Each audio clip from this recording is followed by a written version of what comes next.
আসসালামু আলাইকুম। আপনারা সবাই কেমন আছেন? আমি তো আপনাদের দয়ায় অনেক ভালো আছি। বাচ্চাদের বললাম আজকে পোলাও মাংস রান্না করে খাওয়াবো।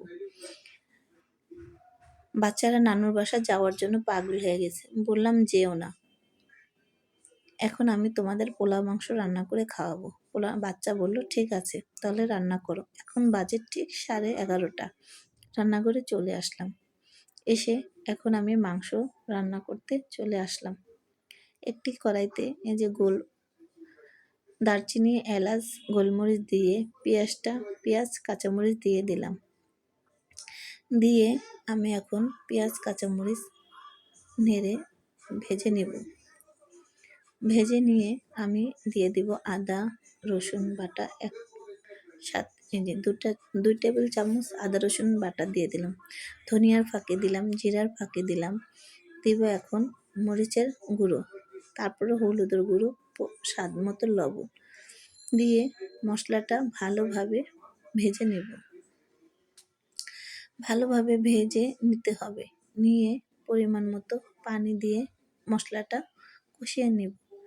যদি আমার চ্যানেলটা ভালো লাগে তাহলে একটু লাইক এবং ফলো দিবেন। আমাদের পাশে থাকবেন। এটা আপনাদের কাছে আমাদের আশা। এই যে এখন আমি মশলাটা কষিয়ে নিতেছি। নিয়ে একটু পানি দিয়ে ভালো করে মশলাটা কষাতে হবে। মশলা কষিয়ে যখন তেল উপরের দিকে হয়ে উঠে আসবে,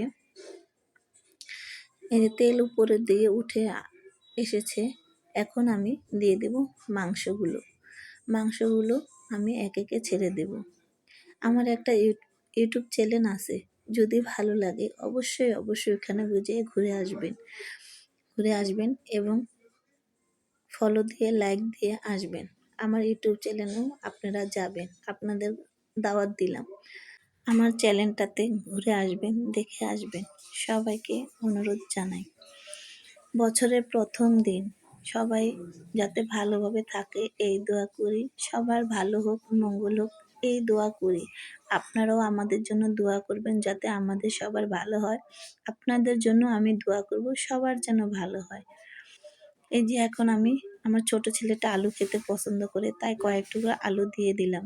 দিয়ে এখন ভালোভাবে মাংসটা যখন একটু লাড়াচাড়া করে নিতেছি, করে ভালোভাবে মাংসটা কষিয়ে নিতে হবে। এটা ব্রয়লার মুরগির সাথে আলু দিলে ভালোই লাগে, আরও যদি থাকে নতুন আলু। এখন আমি আলুগুলো দিয়ে ভালোভাবে আমি কষিয়ে একটু ঢেকে দিলাম। তারপরে একটু পরে আবার আমি চলে আসলাম। এসে আমি মাংসটা ভালোভাবে কষিয়ে নিচ্ছি। দেখেন একটু ঝোল নেই। ভালোভাবে কষিয়ে আমি এখন পরে একটু পানি দিয়ে দিলাম। পানি দিয়ে ঢাকনা দিয়ে ঢেকে রাখবো। ঢাকনা দিয়ে ঢেকে আমি রাখবো।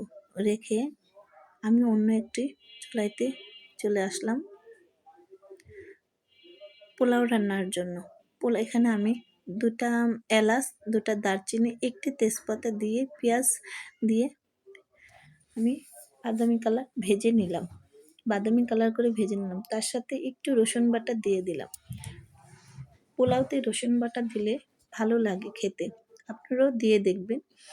অন্য একটি ইয়েতে আমি চাল ধুয়ে ছাঁকনি দিয়ে ছেঁকে রেখেছি। এখন আমি পোলাওর চালটা ভালো করে ভেজে নিব।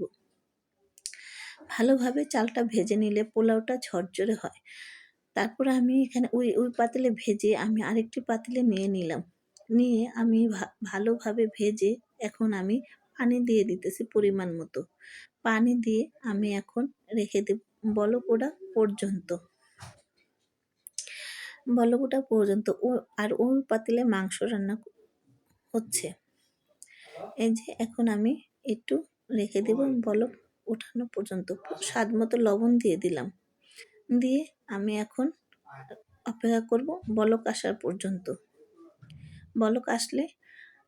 বলক আসা পর্যন্ত আমি অপেক্ষা করব।